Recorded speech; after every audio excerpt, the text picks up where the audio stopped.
전 세계 학술계가 지금 발칵 뒤집혔습니다. 600년 동안 당연하게 여겨졌던 한글의 기원이 중국 출신의 한 교수로 인해 송두리째 흔들리고 있기 때문인데요. 너무나도 명확한 증거들을 제시한 해당 교수의 주장에 옥스퍼드, 케임브리지와 같은 세계적 언어학자들까지 고개를 끄덕이며 한글의 중국 기원설을 사실로 받아들이는 상황까지 왔습니다. 하지만 이때 누구도 예상하지 못한 반전이 일어났습니다. 학계 전체가 믿어버린 이 중국 기원설을 뒷받침하는 핵심 자료의 말도 안 되는 허점이 단 한 사람에 의해 밝혀져 버렸기 때문인데요. 심지어 그는 이 충격적인 진실을 아마 한국에서도 몰랐을 거라 주장하는 상황입니다. 그렇다면 그는 한글의 중국 기원설을 어떻게 반박할 수 있었는지, 그리고 대체 그 충격적인 진실의 정체가 뭔지 함께 알아보러 가실까요? 안녕하세요. 저는 하버드대학교에서 비교언어학과 음성학을 가르치는 에드워드 로렌스입니다. 2025년 5월, 제 학문적 인생에서 가장 혼란스러웠던 순간이 찾아왔습니다. 보스턴 국제학술원에서 개최되는 동아시아 문자체계 심포지엄 참가 등록을 마치던 날이었어요. 등록 데스크에서 프로그램 책자를 받아들고 뒤조연설 목록을 살펴보다가 갑자기 눈이 휘둥그레졌습니다. 한글의 중국적 기원 새로운 역사적 발견이라는 제목 아래 베이징 대학 장의 교수의 이름이 선명하게 적혀 있었죠. 손가락으로 그 부분을 다시 한번 짚어보며 제 눈을 의심했습니다. 30년 넘게 한글 연구에 매진해온 하버드 교수로서는 그 제목 자체가 황당하게 느껴졌죠. 심장이 저절로 두근대더군요. 한글은 한국 세종대왕이 창제한 고유 문자라는 것이 학계의 정설인데 이런 도전적인 주장이 기조연설로 채택되었다니 이해할 수 없었거든요. 불안함이 등줄기를 타고 올라왔습니다. 혹시 내가 모르는 새로운 역사적 증거가 발견된 걸까? 하지만 그럴 리가 없었죠. 제가 한글 관련 연구를 해오면서 발견한 모든 증거는 한글이 세종대왕의 독창적 발명품이라는 사실을 지지하고 있었으니까요. 에드워드, 자네도 참석했군. 갑작스러운 목소리에 고개를 들어보니 옥스퍼드 문자학과의 마이클 톰슨 교수가 환한 미소를 지으며 접근하고 있었습니다. 마이클은 제 어깨를 툭툭 치며 장회의 발표 제목이 적힌 부분을 손가락으로 가리켰어요. 얼굴에는 흥분된 기색이 역력했습니다. 마이클은 장회의가 명나라 궁중 문서고에서 새로운 자료를 발굴했다는 소문을 귓속말로 전해주었고 이번 발표가 학계에 폭탄을 던질 것이라고 흥분된 목소리로 말했습니다. 마이클의 말을 들으며 가슴이 더 답답해졌습니다. 장회의의 주장이 사실이라면 제 학문적 기반이 흔들릴 수 있었죠. 자리에서 조금 떨어져 프로그램 책자를 다시 살펴보았습니다. 장회의의 발표는 내일 오전 첫 세션이었고 90분이나 할당되어 있었습니다. 이는 일반적인 45분 발표의 2배였죠. 주최 측이 장회의의 발표를 얼마나 중요하게 생각하는지 보여주는 증거였습니다. 현기증이 느껴졌고 갑자기 물 한 잔이 간절해졌습니다. 그날 밤 호텔방에 누워 한글 창제에 관한 모든 연구 자료를 머릿속으로 다시 정리해보았어요. 훈민정음 해례본, 세종실록의 기록, 한글의 과학적 구조까지 모든 증거가 한글이 세종대왕의 독창적 창조물임을 가리키고 있었습니다. 그런데 장회의가 이 모든 정설을 뒤집을 만한 새로운 증거를 정말로 발견했을까요? 가능성은 희박해 보였지만 완전히 배제할 수는 없었습니다. 불안한 마음으로 새벽녘에야 겨우 잠이 들었죠. 다음 날 아침, 컨벤션 센터 대강당은 이미 700명 이상의 학자들로 붐볐습니다. 자리가 부족해 일부는 뒤쪽 벽에 기대어 서 있을 정도였죠. 전 세계에서 모인 언어학자, 문자학자, 역사학자들이 장회의의 발표를 기다리고 있었어요. 주변에서는 이미 장회의의 새로운 발견에 대한 기대감 섞인 대화가 오갔습니다. 독일, 프랑스, 영국, 미국 등 각국의 저명한 학자들이 오늘 패러다임이 바뀔지도 모르겠군이라며 흥분된 목소리로 의견을 나누었습니다. 그들 사이에서 저는 이상하게 고립된 느낌이었어요. 누구도 제 눈을 마주치지 않았고 모두가 장회의의 발표만을 기다리고 있었죠. 정확히 오전 9시 심포지엄 위원장이 단상에 올라 장회의를 소개했습니다. 마이크를 통해 울려 퍼지는 장회의의 목소리는 엄숙했고 마치 역사적 순간을 증언하는 듯한 무게감이 있었습니다. 오늘 기조연설을 맡아주실 베이징 대학교 장회의 교수님을 소개합니다.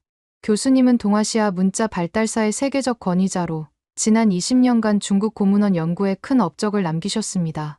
오늘은 한글의 중국적 기원이라는 주제로 학계에 충격적인 발표를 준비하셨다고 합니다. 모두 큰 박수로 환영해 주시기 바랍니다. 강당을 가득 채운 박수 소리 속에서 장웨이가 단상에 올랐습니다. 60대 초반으로 보이는 단정한 외모를 지닌 학자였고 두꺼운 뿔테 안경을 쓰고 있었습니다. 회색빛이 도는 검은색 양복에 붉은색 넥타이 차림이었는데 굉장히 격식을 갖춘 모습이라서 그런지 몰라도 아우라가 풍기더군요. 표정에는 자신감이 넘쳤고 마치 큰 비밀을 알고 있다는 듯한 신비로운 미소를 짓고 있었습니다. 이어서 장웨이는 차분한 목소리로 발표를 시작했습니다. 존경하는 동료 여러분, 오늘 저는 지난 5년간의 연구 결과를 발표하게 되어 영광입니다. 제 발표는 동아시아 문자학계에 상당한 파문을 일으킬 것입니다만 학문적 진실을 추구하는 것이 우리 학자들의 소임이라고 생각합니다. 첫 슬라이드가 스크린에 나타났습니다.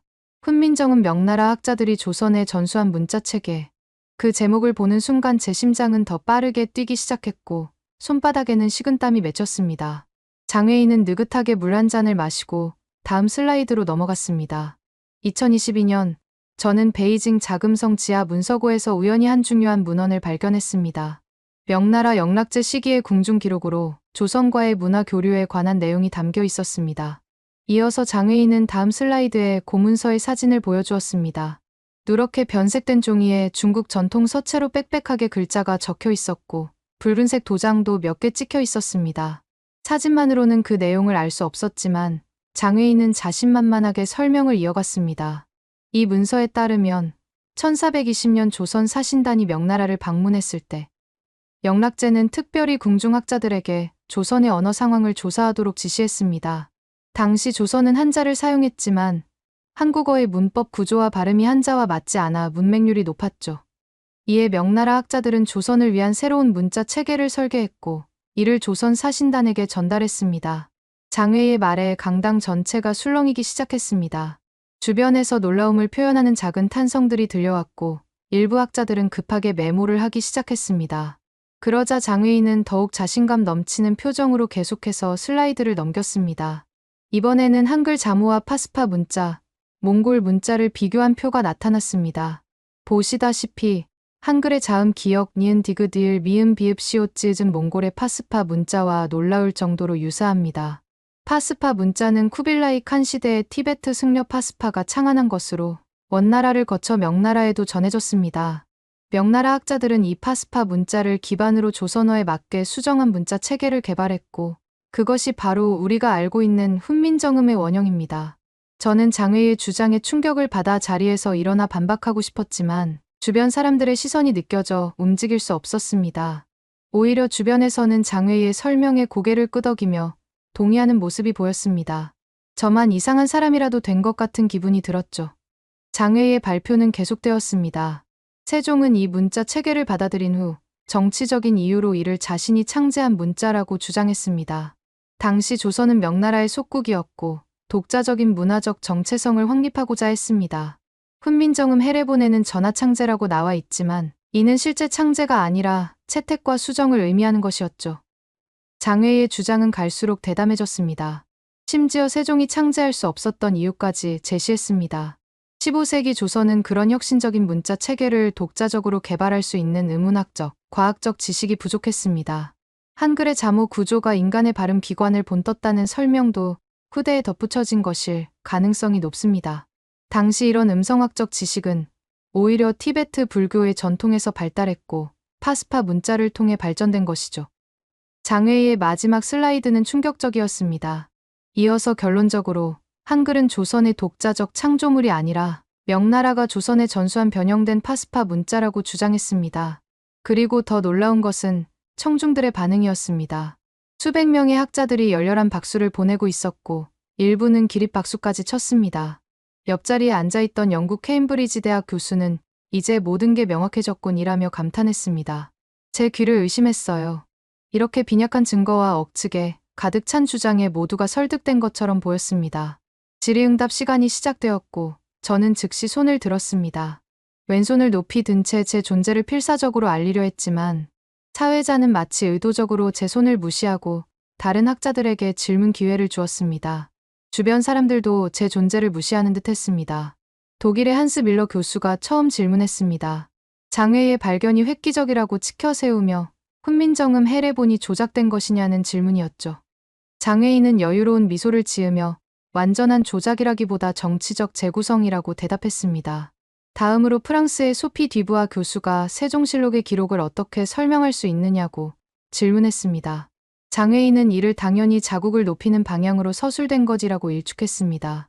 계속해서 다른 학자들의 질문이 이어졌고 장외인은 모두에게 설득력 있는 답변을 제공하는 것처럼 보였습니다. 저는 계속 손을 들고 있었지만 끝내 발언 기회를 얻지 못했습니다. 결국 사회자가 시간 관계상 더 이상의 질문은 받지 않겠습니다라고 선언했고 장외인은 청중의 열렬한 박수를 받으며 단상에서 내려왔습니다.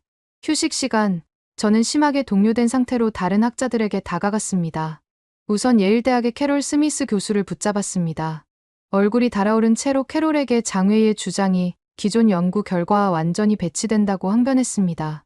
훈민정음 헤레보는 이미 유네스코 세계기록유산으로 등재된 검증된 문헌이라는 점을 강조했죠. 그러나 캐롤은 차분하게 장외이가 발견한 명나라 문헌이 상당히 흥미롭다고 말했습니다. 심지어 한글과 파스파 문자의 유사성은 이전에도 일부 학자들이 지적한 바 있다고 덧붙였습니다. 캐롤의 반응에 좌절감을 느끼며 독일인 학자 한스에게 다가갔습니다. 한글의 자음이 발음 기관의 모양을 본떠 만든 것으로 이는 파스파 문자나 어떤 중국 문자와도 근본적으로 다르다는 점을 설명했습니다. 그러나 한스는 마치 제가 과거의 패러다임에 사로잡힌 9세대 학자인 양표정을 지으며 역사는 계속 재해석된다고 말했습니다. 이어서 장외이가 제시한 명나라 문헌이 꽤 설득력이 있으며 문자의 형태적 유사성은 우연의 일치라기엔 너무 많다고 주장했죠. 여기에서 멈출 수 없었던 저는 프랑스인 고문헌학자 피에르에게도 다가가 봤습니다. 고문헌 전문가로서 장외이가 보여준 명나라 문서의 신빙성을 어떻게 판단하는지 물었습니다. 단순히 사진 몇 장으로 그렇게 중대한 결론을 내릴 수 있느냐고 추궁했죠. 그러나 피에르는 어깨를 으쓱하며 장외인은 그동안 신뢰할 만한 연구 결과를 많이 발표해왔다고 말했습니다. 그리고 동아시아 문자의 발전 과정을 고려하면 한글이 완전히 독자적으로 창제되었다는 것은 항상 의문이었으며 이제 그 수수께끼가 풀린 것 같다고 덧붙이더군요. 이때 저는 거의 정신을 놓을 뻔했습니다. 모든 사람들이 장외의 편을 들고 있었으니까요. 마치 제가 어떤 대단한 사실을 부정하는 어리석은 사람처럼 취급받는 기분이었어요. 소외감과 좌절감이 밀려왔습니다.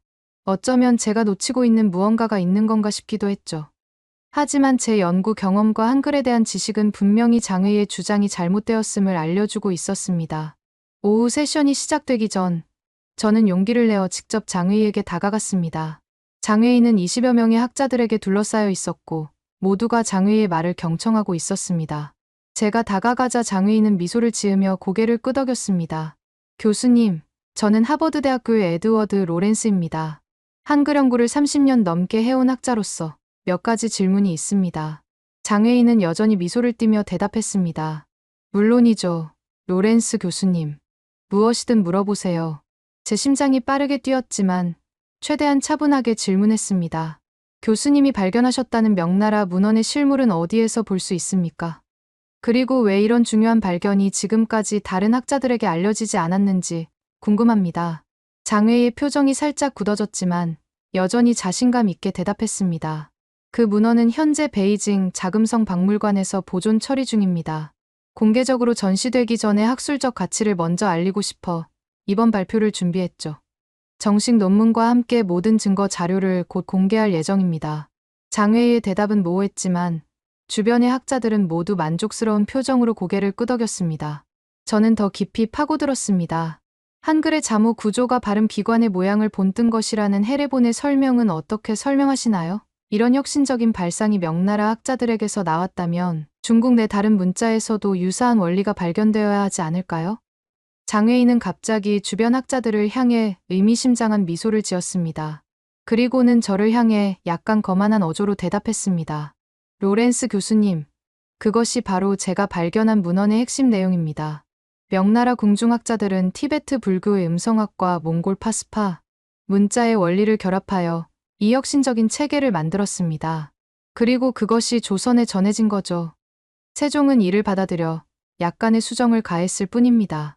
주변에서 경탄의 소리가 들렸고 몇몇 학자들은 장외에게 찬사를 보냈습니다. 저는 점점 더 고립되는 기분이었습니다. 마지막으로 한 번 더 시도했습니다. 하지만 세종실록에는 분명히 세종이 친히 28자를 만들었다고 기록되어 있고 당시 신하들의 반대 상소문도 남아 있습니다. 만약 한글이 명나라에서 온 것이라면 왜 신하들이 한자를 버리고 새로운 문자를 만드는 것은 오랑캐와 같은 행위라고 비판했을까요? 이 질문에 장웨이는 잠시 말문이 막힌 듯했지만 곧 여유로운 표정을 되찾았습니다. 그리고 저를 향해 마치 어린아이를 달래듯 말했습니다. 로렌스 교수님, 역사 연구에서 문헌을 맹목적으로 믿는 것은 위험합니다. 모든 왕조는 자신들의 업적을 과장하는 경향이 있지요. 세종은 분명 훌륭한 군주였고 그 문자를 조선에 성공적으로 도입한 공은 인정해야 합니다. 하지만 그것이 전적으로 세종의 창조물이었다고 주장하는 것은 받아들이기 어렵네요. 그런 논리대로면 세상의 모든 걸 세종이 만들었다고 주장할 수도 있는 거 아닌가요? 주변에서 마치 비웃는 듯한 웃음소리가 들렸고 몇몇 학자들이 저를 향해 측은한 시선을 보냈습니다. 마치 제가 순진한 어린아이처럼 느껴졌어요. 얼굴이 화끈거리고 수치심이 밀려왔습니다. 장웨이는 저를 향해 마지막으로 미소를 지었습니다. 더 궁금한 점이 있으시면 언제든지 질문하세요. 학문적 토론은 항상 환영합니다. 그리고는 다른 학자들을 향해 돌아서서 대화를 이어갔습니다. 완전히 무시당한 기분이었습니다. 저는 그 자리를 황급히 빠져나와 화장실로 향했습니다. 거울 앞에 서서 제 얼굴을 바라보았습니다. 얼굴이 붉게 달아올라 있었고 눈에는 좌절감이 가득했습니다. 차가운 물로 얼굴을 씻으며 스스로에게 물었습니다. 내가 뭔가 큰 사실을 놓치고 있는 걸까? 아니면 모든 사람들이 장웨이의 카리스마와 권위에 현혹된 것일까? 그날 오후 세션은 더욱 견디기 힘들었습니다. 여러 발표자들이 장웨이의 이론을 기정사실화하며 각자의 연구에 어떻게 적용할 수 있는지 논의했습니다. 한글의 중국 기원을 고려할 때 장웨이 교수의 획기적 발견에 기초하여 같은 문구가 계속해서 등장했습니다. 심지어 심포지엄 주최 측에서 발행한 당일 뉴스레터에도 한글, 명나라, 문자 전통이 연장선상에 있다 라는 제목의 특집 기사가 실렸습니다. 저녁 리셉션에서도 상황은 마찬가지였습니다.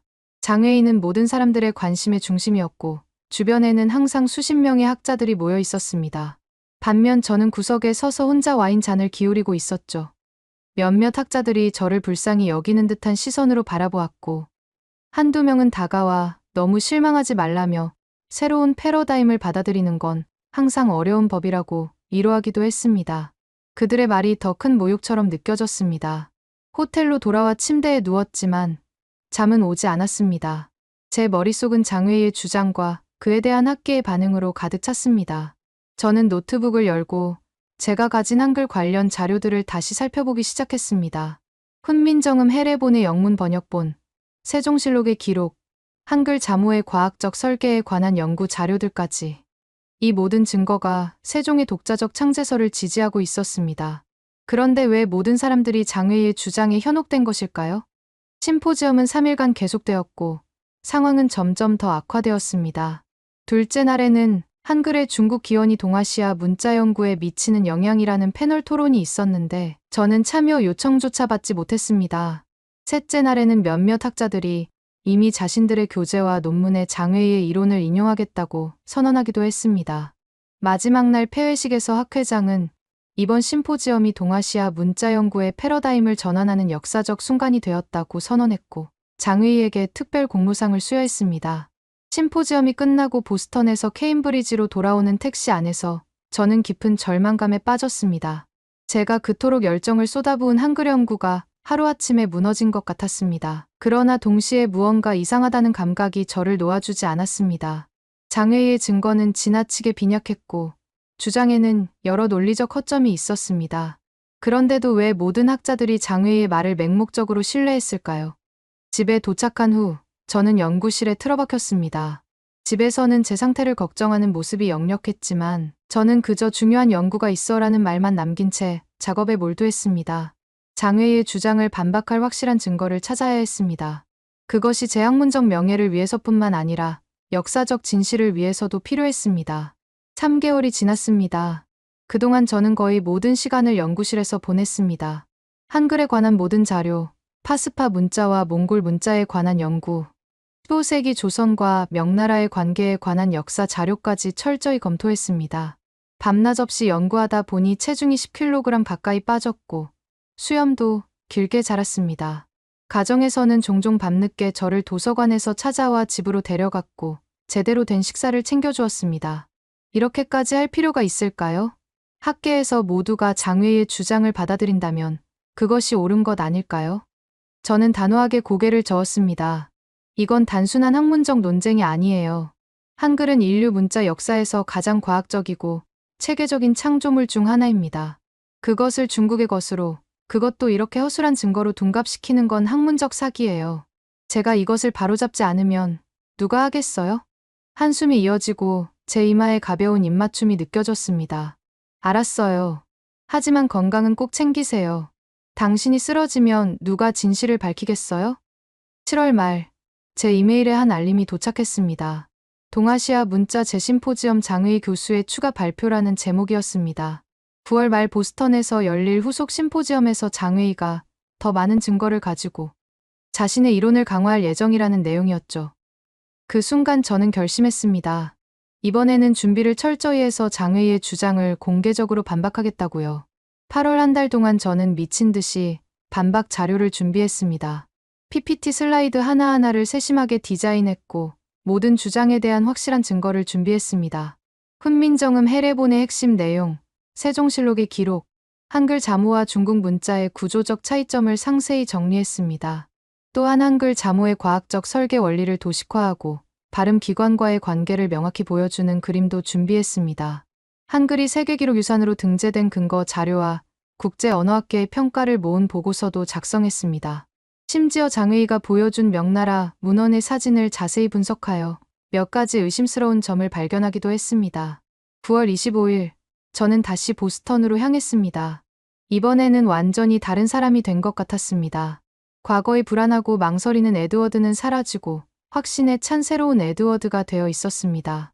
비행기에서도 발표 자료를 검토하며 가능한 모든 반론에 대비했습니다.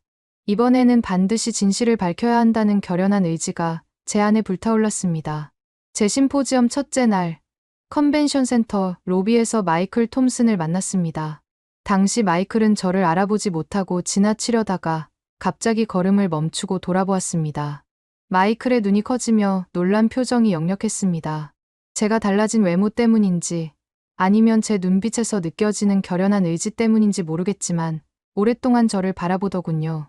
수염이 덥수룩하게 자란 저의 모습은 확실히 3개월 전과는 달랐을 테니까요. 이어서 마이클은 마침내 입을 열어 오늘 장회의가 더 놀라운 증거를 가져올 예정이며 그것이 자신의 이론을 더욱 공고히 할 것이라고 말했습니다. 저는 자신감 있게 대답했고 마이클은 의아한 표정으로 고개를 갸웃거렸습니다. 제 어깨를 두드리며 행운을 빌어주는 듯한 제스처를 취했지만 그러면서도 눈빛에는 의구심이 가득했습니다. 지금 생각해보면 아마 마이클은 제가 또다시 공개적으로 망신을 당하지 않을까 하는 측은한 마음으로 그런 눈빛을 보낸 것 같네요.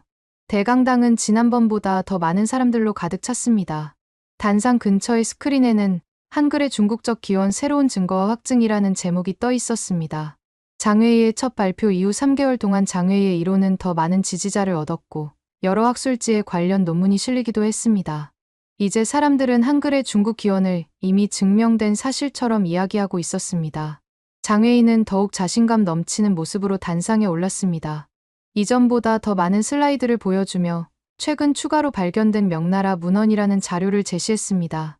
내용인즉 명나라 학자들이 조선의 문자 창제 기술을 전수했다는 것이었습니다. 심지어 장웨이는 조선 사신단에게 전달된 문자 설계도라는 것까지 보여주었습니다. 그것은 한글 자모와 비슷하게 생긴 기호들이 그려진 종이 한 장이었습니다. 세종은 실제로 문자 창제 능력이 없었습니다. 15세기 조선은 그런 언어학적 혁신을 할 만한 과학적 지식이 부족했어요. 한글은 중국 학자들이 설계한 문자를 세종이 정치적 목적으로 조선 것이라고 주장한 것뿐입니다. 장회의 발표가 끝나고 질의응답 시간이 시작되었습니다. 이번에도 사회자는 다른 학자들에게 먼저 발언권을 주었습니다. 몇몇 질문이 오갔지만 대부분 장회의 이론을 더 자세히 알고 싶다는 내용이었습니다. 드디어 제 차례가 왔습니다. 저는 단호하게 손을 들었고 이번에는 사회자가 저를 무시할 수 없었습니다. 네, 하버드대학교의 에드워드 로렌스 교수님, 질문 부탁드립니다. 저는 일어서서 침착하게 말했습니다. 장회의 교수님, 한글 연구자로서 몇 가지 의문점이 있습니다. 제가 발표 자료를 준비해왔는데 제 질문을 시각 자료와 함께 설명해도 될까요? 장외인은 약간 당황한 표정이었지만 거절하기 어려운 상황이었습니다. 이어서 마지못해 고개를 끄덕였죠. 물론이죠. 로렌스 교수님. 학문적 토론은 환영합니다. 심장이 미친 듯이 뛰기 시작했습니다. 손바닥에 식은땀이 맺히고 다리가 후들거렸습니다. 사람들의 시선이 모두 저에게 집중되는 것이 느껴졌고 귓가에 혈액이 요동치는 소리가 들렸습니다. 수백 명의 세계적 학자들 앞에서 저는 이제 역사적 진실을 밝히거나 아니면 학문적 명예를 영원히 잃게 될 상황에 처했습니다. 단상으로 향하는 몇 걸음이 마치 수킬로미터처럼 느껴졌습니다. 장외인은 단상 한쪽에서 저를 바라보고 있었고 얼굴에는 여전히 자신감 넘치는 미소가 걸려 있었습니다. 하지만 그 눈빛 속에서 경계심도 감지할 수 있었습니다. 단상에 오르는 순간 온몸의 근육이 긴장으로 굳어버린 듯했습니다. USB를 연결하려는데 손이 심하게 떨려 몇 번이나 실수했습니다. 청중 중 몇몇이 킥킥거리는 소리가 들렸고 얼굴이 화끈거렸습니다. 내가 준비한 증거는 확실해. 분명 한글의 진실을 밝힐 수 있을 거야. 스스로에게 다짐하며 깊게 숨을 들이마셨습니다. 마침내 노트북이 연결되고 첫 슬라이드가 화면에 나타났습니다. 그 순간 이상하게도 모든 불안과 두려움이 사라졌습니다. 대신 맑은 정신과 확고한 의지가 제 몸을 가득 채웠습니다. 청중들을 향해 돌아서자 그들의 얼굴이 기대와 호기심으로 가득 차 있는 것이 보였습니다. 이제 돌이킬 수 없는 순간이 온 것입니다. 존경하는 동료 여러분, 저는 한글 연구에 30년 이상을 헌신해온 학자로서 장외희 교수님의 주장에 몇 가지 중대한 의문점을 제기하고자 합니다. 첫 슬라이드는 훈민정음 해례본의 원문과 영문 번역본이었습니다. 한글 창제에 관한 가장 중요한 1차 자료는 1446년에 발간된 훈민정음 해례본입니다. 이 문헌은 1997년 유네스코 세계기록유산으로 등재되었고 최근까지 세계 여러 학자들에 의해 그 진본성이 검증되었습니다. 다음 슬라이드로 넘어가 전하창제라는 문구를 강조했습니다. 해례본에는 분명히 전하창제, 즉 전하임금께서 창제하셨다라고 명시되어 있습니다. 이는 단순히 채택이나 수정이 아닌 세종이 직접 창제했음을 의미합니다. 그리고 세종실록의 기록을 보여주었습니다. 세종실록에는 세종이 친히 언문 28자를 만들었다고 기록되어 있습니다. 또한 당시 많은 신하들이 한글 창제를 반대했다는 상소문도 남아 있습니다. 이 상소문에서 신하들은 우리와 중국이 모두 한자를 써왔는데 별도의 문자를 만드는 것은 오랑캐몽골, 여진과 같은 행위라고 비판했습니다. 만약 한글이 중국에서 온 것이라면 이런 반대가 있었을까요? 장외인은 불편한 표정으로 자리에서 몸을 비틀었습니다. 청중 중 몇몇이 서로 속삭이기 시작했고 일부는 메모를 하기 시작했습니다. 저는 계속해서 다음 슬라이드로 넘어갔습니다. 한글 자음의 과학적 구조를 보여주는 도식이었습니다. 한글 자음은 발음 기관의 모양을 본떠 만들었습니다. 기역은 혀뿌리가 목구멍을 막는 모양, 이은은 혀끝이 윗잇몸에 붙는 모양, 이음은 입술의 모양, 시옷은 이의 형상, 이응은 목구멍의 모양을 본뜬 것입니다. 이런 상형의 원리는 파스파 문자나 어떤 중국 문자와도 근본적으로 다릅니다. 이어서 모음 체계도 설명했습니다. 한글 모음은 천하늘, 지땅, 인사람의 철학적 개념을 바탕으로 설계되었습니다. 점은 하늘, 은은 땅, 이는 사람을 상징합니다. 이 세 기본 요소의 조합으로 다른 모음들이 만들어졌죠. 이런 철학적, 과학적 원리는 파스파 문자와 전혀 다릅니다. 이제 장외희가 보여준 명나라 문헌 사진을 분석하는 슬라이드로 넘어갔습니다. 장외희 교수님이 보여주신 명나라 문헌을 자세히 살펴보겠습니다. 이 문서의 서체와 종이 질감을 분석한 결과 몇 가지 의심스러운 점이 발견되었습니다. 우선 사용된 종이는 15세기 명나라 공문서에 사용된 종이와 다릅니다.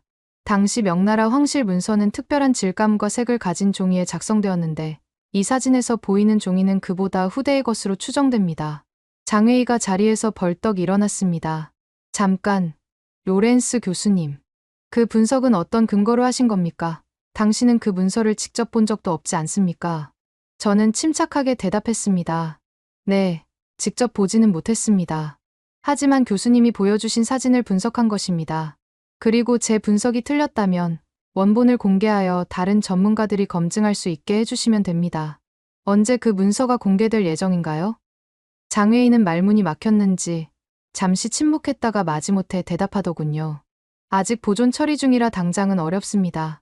하지만 곧 저는 장외의 말을 끊고 계속했습니다. 그렇다면 교수님이 보여주신 조선 사신단에게 전달된 문자 설계도는 어떻습니까? 이 문서의 출처와 연대는 어떻게 검증되었나요? 장외인은 점점 더 불편한 표정이 되어갔습니다. 그것도 동일한 문서 묶음에서 발견된 것입니다. 저는 다음 슬라이드로 넘어갔습니다. 이제 장외이 교수님이 주장하신 한글과 파스파 문자의 유사성을 살펴보겠습니다. 교수님은 한글 자음 기역, 니은, 디귿, 리을, 미음, 비읍, 시옷, 지읒이 파스파 문자와 유사하다고 주장하셨습니다. 화면에는 두 문자를 정확히 비교한 표가 나타났습니다. 자세히 보시면 표면적 유사성은 몇몇 글자에 국한되어 있고 그마저도 상당히 제한적입니다. 더 중요한 것은 자모의 구성 원리가 완전히 다르다는 것입니다. 파스파 문자는 티베트 문자를 변형한 것으로 각 글자의 형태가 발음 기관과 관련이 없습니다. 반면 한글은 앞서 설명드린 것처럼 자음이 발음 기관의 모양을 본뜬 것으로 이는 세계 문자 역사에서 유례없는 혁신입니다. 청중들 사이에서 술렁임이 일어났습니다.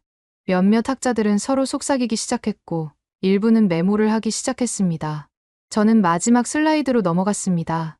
결론적으로 한글은 세종대왕이 독자적으로 창제한 문자입니다. 이는 훈민정음 해례본, 세종실록, 그리고 한글의 과학적 설계 원리를 통해 명확히 증명됩니다. 장외이 교수님이 제시한 증거는 아직 공개적으로 검증되지 않았으며 현존하는 역사적 증거와 모순됩니다. 저는 청중들을 향해 고개를 숙이고 말을 마쳤습니다. 긴 시간 경청해 주셔서 감사합니다. 강당에는 숨막히는 침묵이 흘렀습니다. 그리고 갑자기 마이클 톰슨이 손을 들었습니다. 로렌스 교수님, 훌륭한 발표였습니다. 저도 한 가지 질문이 있는데요. 장외이 교수님이 주장하신 15세기 조선은 그런 언어학적 혁신을 할 만한 과학적 지식이 부족했다는 주장에 대해 당시 조선의 과학 수준을 어떻게 평가하십니까? 제 얼굴에 미소가 번졌습니다. 이것은 제가 기다리던 질문이었거든요. 훌륭한 질문입니다. 톰슨 교수님.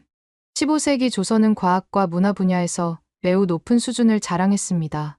세종 시대에는 세계 최초의 강우량 측정기, 물시계, 혼천해 등의 과학기기를 발명했고 음악의학서 편찬 등 다양한 업적이 있었습니다. 세종은 집현전을 설치해 젊은 학자들을 육성하고 학문 연구를 장려했지요. 이런 높은 학문적, 과학적 토대가 있었기에 한글과 같은 혁신적 문자 체계의 창조가 가능했던 것입니다. 이번에는 프랑스의 소피 듀부아가 질문했습니다. 장외이 교수님이 보여주신 명나라 문헌은 언제 어디서 발견되었으며 왜 지금까지 다른 학자들에게 알려지지 않았나요? 모든 시선이 장외이에게 향했습니다. 곧이어 장외이는 자리에서 일어났지만 이전과 달리 자신감 있는 모습이 사라져 있었습니다. 목소리까지 약간 떨리더군요. 그 문헌은 2022년에 베이징 자금성 지하 문서고에서 발견되었습니다. 아직 정식으로 공개하지 않은 이유는 보존 처리 중이고 더 자세한 연구가 필요해서입니다. 독일의 한스 밀러도 질문을 던졌습니다. 장외이 교수님, 로렌스 교수님이 지적한 대로 한글의 자음이 발음 기관을 본뜬 것이라는 설명은 매우 설득력이 있습니다. 이런 독창적인 원리가 명나라 학자들에게서 나왔다면 왜 중국 내 다른 문자에서는 이런 원리가 발견되지 않는 걸까요? 장외인은 더욱 불안한 표정이 되었습니다. 그건 명나라 학자들이 특별히 조선을 위해 개발한 것이기 때문에. 장외의 대답은 점점 더 모호해졌고 청중들은 서로 의미심장한 눈빛을 주고받았습니다. 드디어 프린스턴 대학교의 다니엘 브라운이 결정적인 발언을 했습니다. 저는 오늘 로렌스 교수님의 발표를 듣고 깊은 인상을 받았습니다. 그동안 장외이 교수님의 주장을 사실로 받아들였던 것을 반성하게 되었습니다. 한글의 독자적 창제설은 훨씬 더 많은 역사적, 과학적 증거에 의해 지지되고 있음이 분명해 보입니다. 저희 언어학계는 좀 더 비판적인 시각으로 새로운 주장을 검증했어야 했습니다. 다니엘 브라운의 발언에 많은 학자들이 고개를 끄덕였고 일부는 박수까지 쳤습니다. 장외인은 완전히 고립된 표정이 되었습니다. 마치 3개월 전 제가 느꼈던 것과 똑같은 느낌이었을 것입니다. 사회자가 나서서 발언권을 요청했습니다. 여러분, 오늘의 토론은 매우 값진 학문적 교류였습니다. 로렌스 교수님의 증거 제시와 장외이 교수님의 이론 모두 동아시아 문자 연구에 중요한 기여를 했습니다. 앞으로도 계속해서 증거를 검증하고 토론하는 과정이 필요할 것입니다. 하지만 사회자의 중립적인 태도에도 불구하고 분위기는 이미 완전히 바뀌어 있었습니다. 심포지엄이 마무리되고 많은 학자들이 저에게 다가와 질문과 축하의 말을 건넸습니다. 장회인은 서둘러 짐을 챙겨 강당을 빠져나갔습니다. 다음 날 아침, 심포지엄 조직위원회는 성명을 발표했습니다. 어제의 논의를 바탕으로 본위원회는 한글이 15세기 조선의 세종대왕이 주도하여 독자적으로 창제한 문자체계라는 기존 학설을 재확인합니다. 장회의 교수의 주장은 더 많은 증거가 필요하다고 판단됩니다. 국제 언론들도 이 소식을 다루기 시작했습니다. 한글 중국 기원설, 증거 부족으로 기각, 하버드 학자, 한글의 독자적 창제 증명 같은 헤드라인이 신문과 온라인 뉴스를 장식했습니다. CNN에서 저에게 인터뷰 요청이 왔을 때 저는 기쁨과 홀가분함을 동시에 느꼈습니다. 로렌스 교수님, 장의 교수의 주장에 반박하기 위해 이렇게 노력한 이유가 무엇인가요? 기자가 물었습니다.